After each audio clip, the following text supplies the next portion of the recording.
Démarré en 2023, le chantier du Arena Kinshasa était à l'arrêt depuis plusieurs mois, faute de paiement du donneur d'ordre, le gouvernement de la République démocratique du Congo. Raison évoquée, l'inspection générale des finances IGF voulait comprendre le montage financier opéré et en savoir plus sur l'avancée des travaux. Même les matériaux importés de l'étranger se sont retrouvés bloqués à la douane à Matadi. Ce dimanche matin, le ministre de l'Aménagement du Territoire, des Finances et le chef de service de l'inspection générale des finances visitent le chantier. Ils sont conduits par Turan Mildon, l'entrepreneur turc. Les travaux ont vraiment repris depuis quelques jours.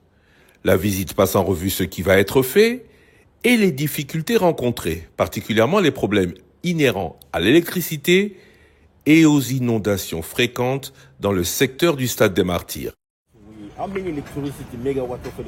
Est-ce une visite de chantier avant le démarrage des travaux ou vous pouvez dire aujourd'hui que l'Arena, dans les 8 mois, comme promis par l'entrepreneur, sera une réalité? Doudou Fouamba est le ministre des Finances. Nous avons passé des mois pour travailler ensemble avec le groupe Milvest. Et nous pouvons confirmer que les travaux ont déjà repris sur les sites, comme vous le constatez. Les différents conteneurs qu'il fallait évacuer du port de Matadi vers cet endroit sont en train d'être ramenés ici. Déjà plus de 150 sont déjà sur les sites. Et vous constatez avec nous que les travaux ont repris depuis une semaine. Le gouvernement tient à ce que ce projet soit réalisé, parce qu'il s'agit d'un engagement de son Excellence, Monsieur le Président de la République, chef de l'État, son Excellence Félix Antoine Tshisekedi Tshilombo, qui veut offrir à notre population et à notre jeunesse des aires dédiées, des aires où nous pouvons aujourd'hui attirer des grandes compétitions internationales. Monsieur Alinguete, cela semblait poser problème hier. Aujourd'hui, tout est conclu au niveau de l'expertise et du contrôle financier? Jules Alinguete-Nkei est le chef de service de l'inspection générale des finances IGF. Oui, mais comme vous le savez, le projet posait un problème de procédure et de maîtrise des coûts. Un rapport a été fait à son Excellence, Monsieur le ministre des Finances. Il a eu à travailler avec Milvest. Maintenant, je crois que l'ordre venait d'être mis dans le projet. Donc il est important que ça ne reste pas un chantier, qu'on puisse avancer pour terminer. Et je crois que Milvest s'est engagé à offrir cet édifice aux Quinoises et aux Quinois dans les 8 mois, donc au plus tard au mois de septembre.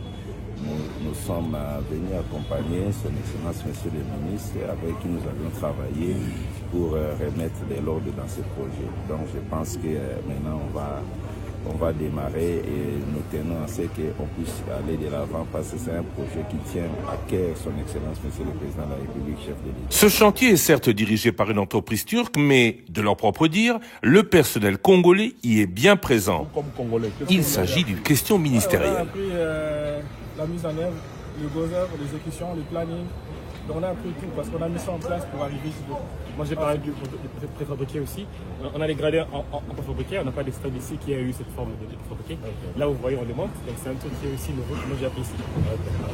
Alors une question, les eaux, l'assainissement des eaux.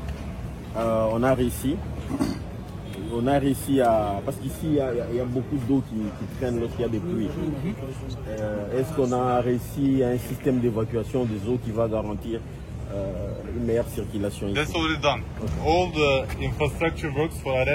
Des Congolais sous-traitent le projet, à en croire Maître Karo Kalonji, chef de service de la Congolaise des services. Société qui est sous-traitée par Milvest. Nous sommes dans la maçonnerie, tout ce qui est corps de métier. Et voilà, comme on a travaillé pour le chef de l'État dans les Kassai, on a construit les 5 centres communautaires, on a déjà fini les 4, le chef va inaugurer d'autres à la fin de l'année ici. Et on a été contacté par Milvest pour venir achever ces travaux. Nous travaillons déjà au centre financier et où nous sommes plus dans les travaux de finition au centre financier avec eux. Et comme ici les travaux ont repris cette semaine, on était dans l'obligation d'amener aussi nos ingénieurs et nos techniciens ici pour finir cette œuvre qu'on va léguer à la jeunesse congolaise par les chefs de l'État. Il y a réellement donc de la sous-traitance congolaise, ce ne sont pas que des ingénieurs et des ouvriers turcs qui viennent faire le travail. Non, il n'y a pas que les ingénieurs et les ouvriers turcs qui font le travail, aussi la sous-traitance congolaise qui est dedans. Les Congolais sont vraiment mis ici à contribution. Oui, nous sommes là, nous sommes mis en contribution. Je suis Gédéon Sala, assistant directeur du projet Arena. Donc j'accompagne l'entreprise pour la mise en œuvre de ce projet. En quoi consiste votre intervention? Être derrière des Turcs à travailler ou être avec eux à part égale à l'œuvre et en expertise? Oui, je suis avec à part égale en expertise. J'apporte mon expertise à la planification. J'assiste les directeurs du projet pour coordonner et planifier les travaux. Il y a des fois aussi on fait des tâches des ingénieurs, donc le contrôle des matériaux et la qualité, donc pour que ce projet puisse évoluer en bonne. Le chantier a été arrêté pendant combien de temps? Nous avons arrêté plus ou moins entre 5 à 6 mois qu'on avait arrêté. Qu'est-ce qui s'est passé entre-temps pour vous? Comment avez-vous été géré, on va dire?